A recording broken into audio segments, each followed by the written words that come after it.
Welcome back to another technical deep dive here in the debug zone. Today we're tackling a big question and breaking it down with insights from other users. Hopefully this clears up some misconceptions and helps you get the answer you need.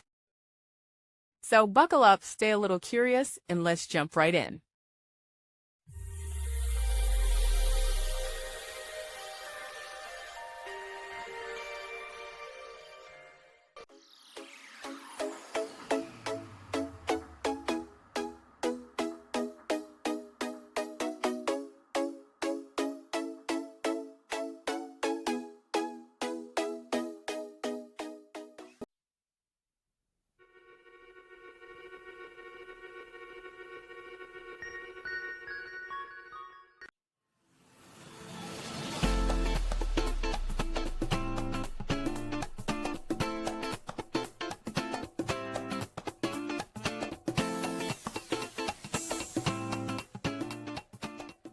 And that's a wrap.